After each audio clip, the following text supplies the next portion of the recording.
नमस्कार, मी मुक्ता किचन रेसिपीमध्ये आपलं स्वागत आहे। आज मी घेऊन आलेले आहे आमरस पुरी जी आहे चवीला खूप अशी चविष्ट लागते। चला तर मग बनवूयात। पुरी बनवण्यासाठी मी घेतलेलं आहे गव्हाचं पीठ, त्यामध्ये टाकलेलं आहे चवीनुसार मीठ आणि अंदाजे 1 चमचा तेल टाकलेलं आहे। तर तेलामुळे काय होईल, पुरी जी आहे मस्त अशी खुसखुशीत होईल। आणि तुम्हाला जर कडक हवी असेल तर तुम्ही ह्याच्यामध्ये थोडासा रवा पण ॲड करू शकता। तर मी एक रव्याचा वापर केले नाही, गव्हाचं पीठच वापरलेलं आहे।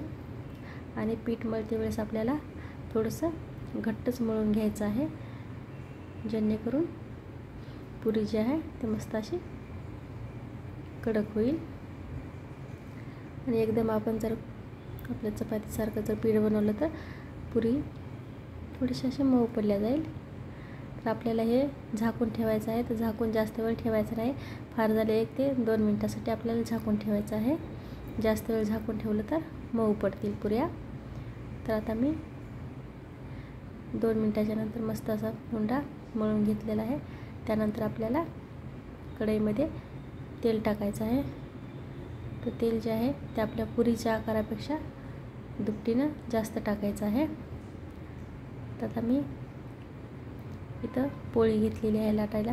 जसे आपण चपात्या लाटतो अगदी त्याचप्रमाणे आपल्याला चपाती लाटून घ्यायची आहे। आणि तुमच्याकडे जे साचा आहे त्या साच्याने कट करून घ्यायचा। तर मी या ठिकाणी ग्लासाच्या साहाय्याने पुऱ्या पाडून घेणार आहे।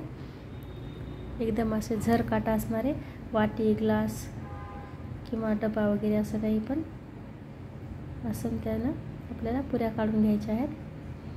तर मी मस्त अशा गोल गोल कट करून घेत आहे। आता आपण जर असं कट करून घेतलं तर हे तळायला पण सोपे आणि फार पटकन अशा फुलून येतील।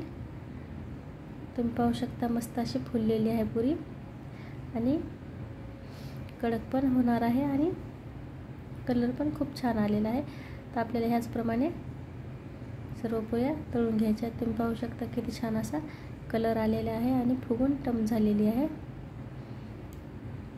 तसं ह्याचप्रमाणे सर्व पुऱ्या आपल्याला तळून घ्यायच्या आहेत। मी तळून घेत आहे। तोपर्यंत तुम्ही माझ्या चॅनलवरती नवीन असाल तर माझ्या चॅनलला सबस्क्राईब करा। माझे व्हिडिओ आवडत असतील तर लाईक करा आणि कमेंट शेअर करायला विसरू नका।